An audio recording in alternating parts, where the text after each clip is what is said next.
We won't let you down.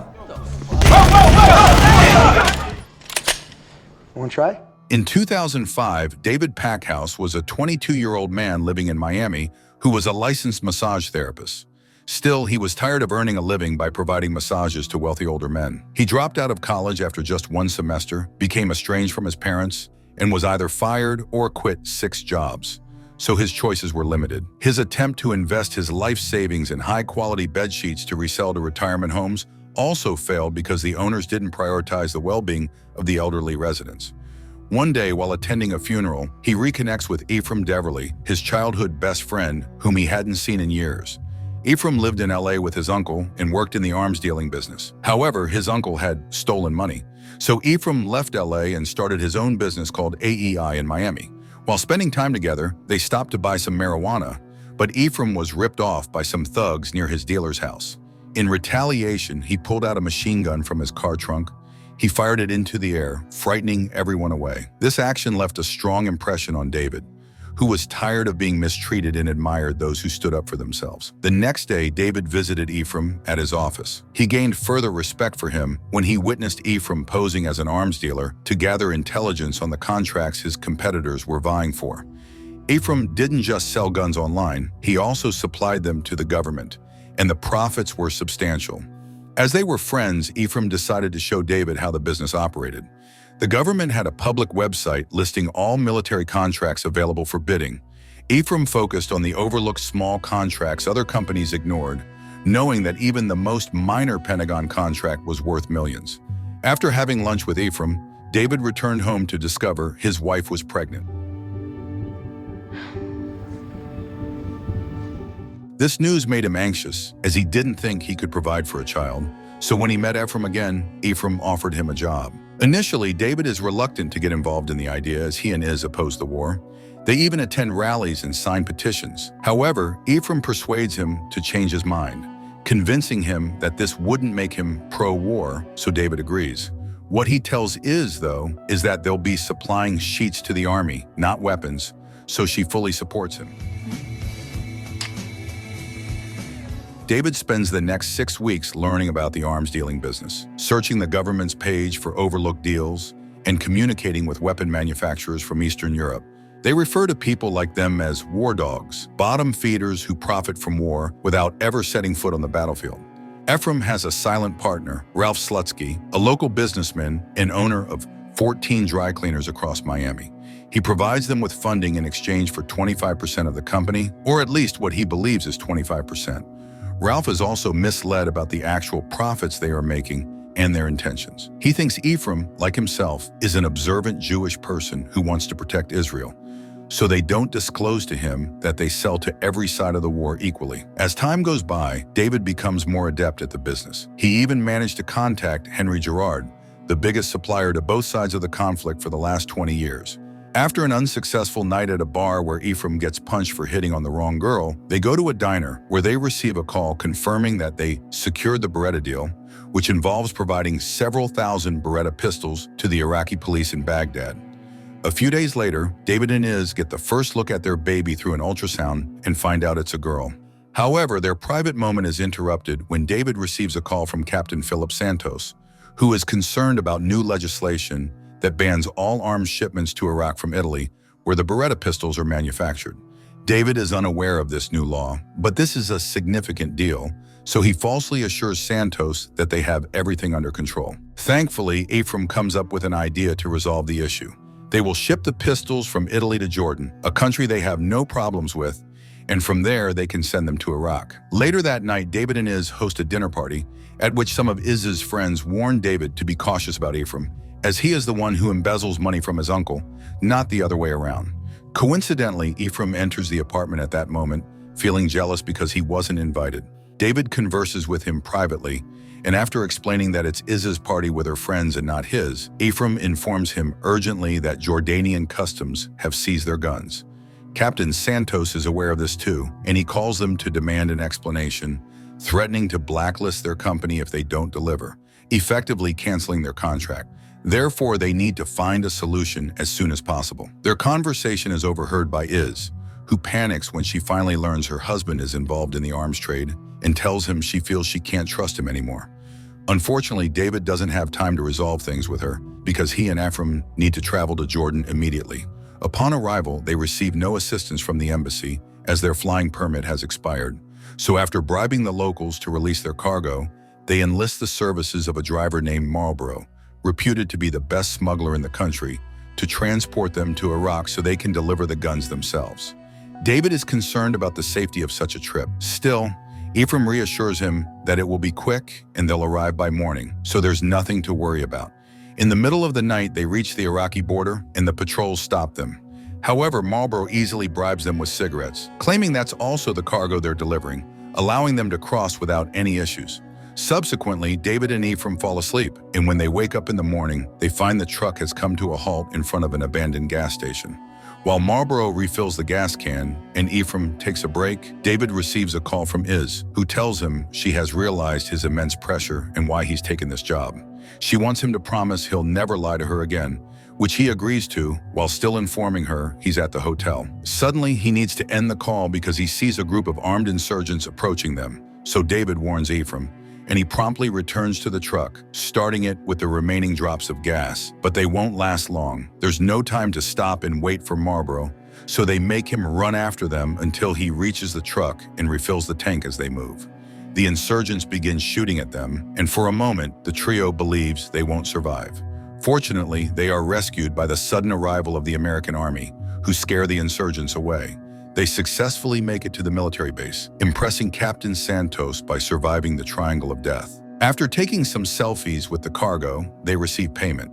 They are escorted to the airport by a group of soldiers so they can safely depart from Baghdad. This deal has already made them a great deal of money. Still, it has also brought attention to them, causing the company to expand and increase monthly revenue. They purchase matching Porsches and 2 apartments in the same building, and even dispose of all the sheets David bought in bulk. Ralph is ecstatic with his returns and increases his investments, enabling them to grow the company, hire numerous employees, and secure more deals. This allows David more time with his newborn baby, although Efraim appears to become more unstable by the day. One evening, David discovers the army has shared what would later be known as the Afghan deal. This incredibly large order includes staggering quantities like 100 million rounds of AK-47 ammunition. It would be a terrific opportunity for them, so they decide to travel to Nevada and go to Vegas at a convention where manufacturers showcase their latest in warfare. Unfortunately, it's a complete disaster. Even if they could secure such a deal, it would be a logistical nightmare. A small company like theirs can't coordinate dozens of manufacturers worldwide. Later, when David is at a casino playing some cards to distract himself from their failure, he's approached by Henry Gerard, a legend among arms dealers. David picks Efraim up, and they meet Henry at a restaurant to discuss the deal over dinner. Henry can fulfill the entire order because he has contacts in Albania. This country spent decades preparing for a Western invasion that never came, so now they're sitting on millions of unused weapons ready to be resold. They're looking to get rid of it, or they'll turn it into scraps so Henry can get it at a low price, and he's the only agent with access to the whole thing. It sounds too good to be true, so Efraim wonders why Henry isn't bidding on the deal himself.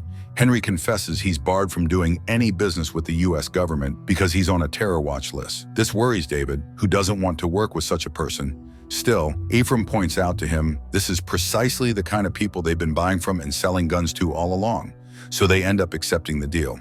Well, come on, then I'll call my guy and we'll set it up. A few days later, they fly to Albania to check on the cargo and are assigned a man called Bashkim as their driver. When they make it to the warehouse, they test the bullets and confirm that regardless of their age, they still work, so they fly back to Miami and make their bid. 5 months pass before they get an answer, but luckily, they win the deal. Before they can even get started, however, the company has to be vetted by the government, so David and Efraim begin falsifying all the paperwork and bookkeeping they never did before today. 2 weeks later, they go to Rock Island to meet with procurement officers from the US military, and they are so nervous about it that they smoke some strong pot before entering the building. The meeting went well, and their paperwork was approved. However, Efraim still gets furious when he hears they were chosen because they underbid the competition, meaning they could have charged over $50 million more. You guys came in $53 million lower than the nearest competition. When David returns home and tells Iz he'll be leaving for Albania for a month, she takes it better than he expects, but that's because she's about to leave for his mother's house with the baby. Iz is angry because she's found the pictures of David in Iraq, which means he's been lying to her again. Trying to calm her down, David swears that is the last thing he's lied about. Still, Iz reveals she knows about something else, some bags of money he had hidden under the sink without telling her. Seeing as he can't stop lying, Iz leaves with the baby. Before flying to Albania, Efraim gives David a gold grenade as thanks for having sacrificed so much for the company. David presents the partnership agreement he has written to his associates for both of them to sign to ensure everything is legally in place. Once signed, David places the deal in his desk drawer, although Efraim does not seem pleased about its existence. While in Albania, David is again accompanied by Boshkim as his driver. Despite his attempts to reach Iz, she refuses to answer his calls. While preparing the cargo for shipping, David discovers that they have been deceived, as the bullets turn out to be of Chinese origin, which makes them illegal due to a U.S. embargo. After informing Efraim about this issue, they contacted Henry, who said that the situation was now their responsibility and they should have inspected every crate before purchasing. David is now stranded in Albania, attempting to establish new Eastern European suppliers. However, after a few days, Efraim visits him at his hotel and proposes an idea. They could repackage the bullets. Without their original crates, the U.S. would be unaware of their country of origin, and by using fireboard boxes, they would save a significant amount of money on shipping. Although illegal, the financial gains are too substantial to overlook. Boshkem introduces them to his friend Enver, who owns a packing company. They withhold information about the Chinese origin of the bullets and state that they want to reduce the weight of their cargo. Enver agrees to do it for $100,000, an amount they consider insignificant compared to the potential profit of an extra $3 million. On December 8, 2007, they successfully delivered the first 5 million rounds to the Afghan army without any issues. On Christmas, David sees his family through a video call, a joyous moment before the troubles arise. Later that night, Efraim informs David that Henry has imposed a 400% markup and demands that David leave the deal, as he believes they are being cheated. David urges Efraim to reconsider, emphasizing the risk of provoking Henry, who is not to be trifled with, and stressing their substantial financial gains. David also points out the sacrifices he has made by working hard in Albania, away from his family. He believes Efraim is at ease in the USA, sometimes making him feel like they aren't collaborators, but rather superiors and overworked staff. Efraim claims he comprehends and pledges not to take any action, but he swipes the signed agreement from David's desk. It appears Efraim doesn't keep his promise, because a few days later, in the newly arrived 2008, David is abducted from his apartment and transported to the middle of an abandoned area where two thugs assault him. Henry threatens him with a firearm, cautioning him that they can't exclude him from his own deal before departing. Please.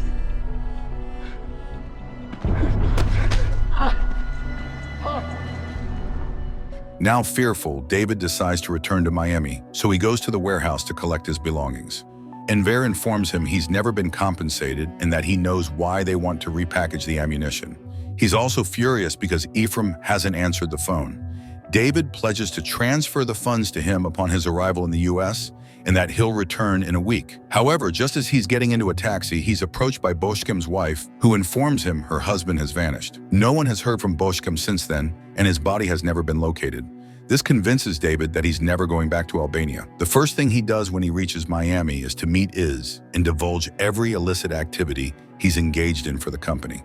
She forgives him when he says he'll leave the arms dealing business and resume his career as a massage therapist. Later, he meets Efraim to inform him that he is resigning and demands his share of the agreement.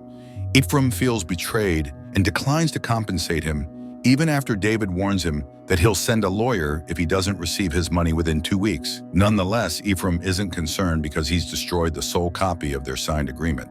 When David discovers this, he hurls the gold grenade at the window separating his and Ephraim's offices, creating quite a commotion before departing. David has reverted to his life as a massage therapist 3 months later. One afternoon, Ralph approaches him and informs him that Efraim regrets what happened. He asks him to intervene. The three of them convene at a diner where Efraim apologizes and offers David $200,000, a modest amount. David becomes furious and begins to disclose to Ralph all their illegal activities with his funding, along with how they underpaid him compared to their actual earnings. He also emphasizes that he has evidence of everything stored on his laptop, which could easily incriminate Efraim. However, Efraim remains unfazed, pointing out that David would also face consequences due to his involvement in all the paperwork. The meeting concludes without reaching an agreement. Shortly after, David receives a call from the New York Times requesting an interview about the rebranded Chinese ammo. He feigns ignorance and ends the call, feeling worried as this means the information is now public and could result in trouble for him. After promising to contact a lawyer, he unexpectedly encounters Efraim in the elevator, who also receives a call from the same journalist. Even as Efraim tries to elicit sympathy from David, posing as the trustworthy old-school friend, David sees through his facade. He punches him, realizing their friendship is never genuine and that he's always been a mere pawn in Ephraim's business schemes.